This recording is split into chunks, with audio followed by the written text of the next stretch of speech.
미성년자들을 상대로 성범죄를 저지른 전직 의사에게 징역 7년이 선고됐습니다. 의사는 피해자들의 합의서를 제출했지만 법원은 이를 받아들이지 않았습니다. 파렴치한 성범죄를 저지른 의사에 대한 법원의 판단을 알아봅니다. 미성년자에게 성범죄를 저지르고 음란물을 촬영해서 소지한 혐의를 받는 치과 의사에 대한 1심 선고가 있었습니다.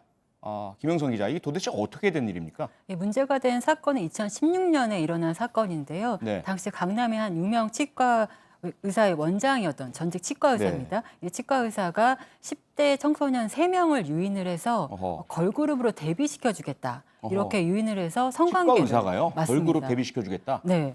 성관계를 가졌다든지 아니면 네. 피해자들에게 뭐 교복을 입어서 사진을 찍게 한다든지 아이고. 이런 방식으로 해서 수치심을 준 사건이고요. 아하. 이 혐의로 재판에 넘겨져서 어제 1심 선고가 났습니다. 예.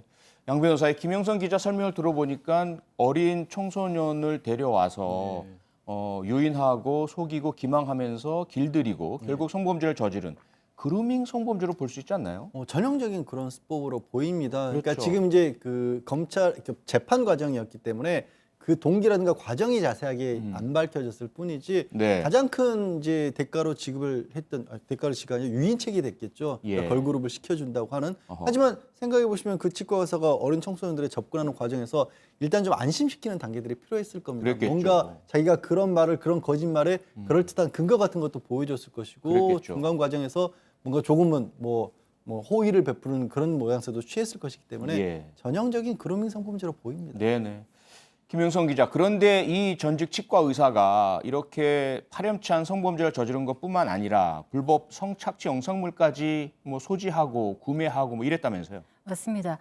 이 전직 치과 의사가 지인에게 돈을 지원하면서 네. 미성년자 20여 명과 성관계를 가진 영상을 제작하도록 했다고 하고 아이고. 사실상 뭐 제작을 방조했다고 볼 수 있고요. 예. 그 외에도 이 미성년자의 성착취물을 128건을 자신의 하드디스크에 소지한 혐의도 받고 있습니다. 어허. 그 외에 이 증거 인멸 혐의도 있는데 네. 그 외장하드 8개가 지금 빼돌려진 상태라고 합니다. 이것까지 만약 확보를 한다면 더 많은 성착취물을 가지고 있었을 걸로 지금 보입니다. 네, 양 변호사, 지금 김영선 기자 말에 따르면 그냥 단순하게 구입한 것이 아니라 성착취물을 제작을 하라고 의뢰까지 했다는 건데 이게 사실인가요? 예, 지금 그 지인이라는 사람은 성착취물 제작 혐의로 실형을 선고받고 복역 중입니다. 그런데 예. 이 사람이 한 10여 년 전부터 네. 이 자신이 만났던 여성들을 대상으로 해서 그런 영상물들을 뭐 제작을 했던 그런 사람이었고 어허. 본인이 그런 것들을 가지고 있다는 것을 또 인터넷 사이트에 올렸던 모양입니다. 예. 그래서 이 치과 의사가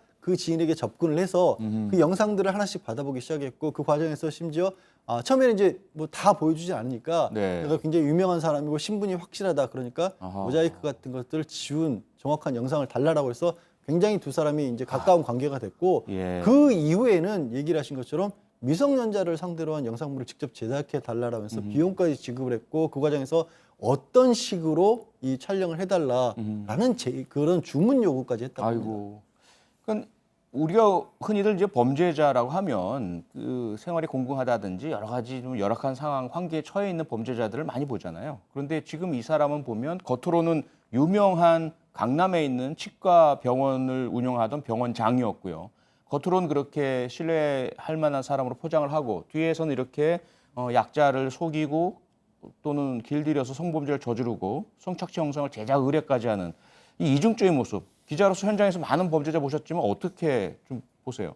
보통 유명해지고 자신이 굉장히 외부에서 인정을 받는 사람이라면 도덕적 기준도 굉장히 강하게 가지고 있을 거라고 생각을 하지만 우리는 그렇게 생각을 하죠. 맞습니다. 예. 이제 경찰분들하고 얘기를 해보면 그런 사람들일수록 자신의 행동에 면죄부를 주는 경향이 강하다고 합니다. 네. 그러니까 이게 이중적 행동으로 보이기보다는 굉장히 자기는 이런 짓을 해도 괜찮다라는 식의 그런 어떤 왜곡된 그런 기준을 갖고 있다는 이런 생각이 듭니다.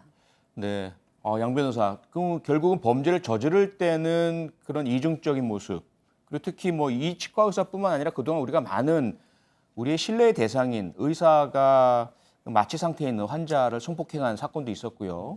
그리고 당시에 제주지검장이 그런 그 성범죄를 저지른 것도 우리가 목격을 했고요. 무수하게 많은 신뢰의 대상인 사람들이 저지른 성범죄들을 많이 봤습니다. 변호사로서도 많이 그런 사건들 접하셨을 텐데 이들의 어떤 이중성, 그들이 왜 이런 믿지 못할 성범죄를 저지르는지 어떻게 보세요? 저는 사실은 그게 이중성이라기보다는 예. 그러니까 사회가 그들에게 부여하고 있는 사회적 지위라는 것의 근거를 따져보면 네, 뭐 학력이 좋았다든가 경제력이 좋았다는 거 밖에는 없습니다, 사실은. 맞습니다. 그러니까 예. 그거를 가지고 도덕적 기준까지 같이 거기에 맞춰주기를 사회가 바라지만 아하. 그건 별개의 문제인 거거든요. 네네. 공부를 잘해서 성공했다는 것과 도덕적으로 도덕적으로 어떻게 보면은 양심을 갖췄다는 부분은 네. 전혀 별개일 수 있다라는 게 그렇죠. 오히려 드러나는 게 아니라 이중성이 아니라 원래부터 그런 사람이었다고 봐야겠죠, 사실은. 또 하나 이런 점은 어떠세요? 물론 본인도 양지열 변호사도 늘 공부를 잘하고 우수한 인재였고 여기까지 오셨는데 많은 사람들이 그 과정에서 자신이 그 또래 시절에 누려야 할 그런 어떤 뭐 오락, 유흥, 또 친구와의 어떤 우정 이런 것들을 모두 포기하고 오직 공부에만 전념하고 나중에 높은 지에 올라왔을 때 보상 심리가 있잖아요. 네. 내가 모든 걸 다 희생하고 그렇게 열심히 해서 여기까지 왔는데 정작 그 지위가 행복과 어떤 기쁨을 줍니까? 그렇지 않잖아요. 그렇죠. 그런 가운데 일부가 이것을 이상한 방향으로 쾌락을 추구하고 보상 심리를 충족시키고 만족감을 얻으려는 이런 모습들이 계속 보이는 거 아닙니까? 그런 부분도 분명히 있어 보입니다. 네. 게다가 거기에 더해져서 이제 좀 전에 김 기자께서 설명을 하신 것처럼 내가 그동안 그렇게까지 고생을 했는데 예. 뭐 이런 정도의 행동을 하지 못하려는 법이 있느냐. 음. 그리고 그렇게 오랜 시간들을 그렇게 보낸 사람들일수록 어찌 보면 조금 잘못된 어떤 그런 범죄나 이런 것들에 더 취약하다고 할까요? 아하. 본인 스스로가 이런 것들도 있네라고 해서 오히려 더 그러니까 아하. 오히려 범죄에 대해서 면역력 같은 것이 더 떨어지는 상황. 유혹에 약한. 그렇죠. 그렇죠? 예. 예. 그러다 보니까 본인이 어떻게 보면 저지른 범죄의 심각성 같은 것들을 전혀 인지하지 못한 상황에서 그 세계로 더 뛰어드는 경우들도 가끔 보입니다. 뭔가 제도적인 대책이 마련돼야 될 것 같습니다. 또 한 가지가 이 재판이 일단 벌어졌잖아요. 그러면 이 재판에서는 치과 의사 혐의를 순순히 인정하고 있나요? 그렇지는 않습니다. 물론 그래요? 이렇게 말씀을 드릴 때 이제 그 말씀을 드릴 때 대부분은 예. 변호인과의 상담 과정에서 변호사가 변론을 하는 과정에서 나온 얘기이기 때문에 본인이 직접 얘기한 건 아니지만 아하, 예. 어쨌든 지금 변호인을 통한 저희 치과 의사의 입장은 성관계를 가진 건 맞다. 하지만 뭐 영상이나 이런 촬영 같은 것들은 하지 않았다라는 하지 않았다. 것이고요. 예.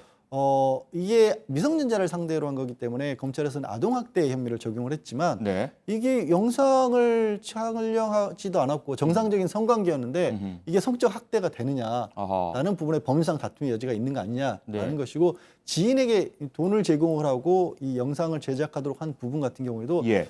이 부분이 저는 사실 좀 받아들이기가 아무리 뭐 변론 과정이라고 하지만 생활비를 준 것이지 영상 지급 대가를 지급한 건 아니다라고 하는데 어떤 관계길래 생활비를 지급? 생활비를 줬는데 그쪽에서는 고맙다고 성착취 영상물을 준 거예요. 그러니까 예, 그런 사실 이게 참 받아들이기 힘든 변론이 있었습니다. 이해하기 힘듭니다. 김영성 기자, 결국 그래서 법원은 이 전직 치과 의사에게 어떠한 처벌을 내렸습니까? 예, 징역 7년을 선고했고요. 예. 그 재판부의 그 선고문 중에서 인상적인 부분이 뭐냐면 네. 그동안 왜 피해자들과 합의를 하면 양형에 반영하는 경우가 많지 않았습니까? 일반적으로 그랬죠. 그런데 예. 이번에 이 전직 치과 의사가 피해자 3명에게 합의금을 지급했지만 네. 이것을 양형에 반영하지 않았고요.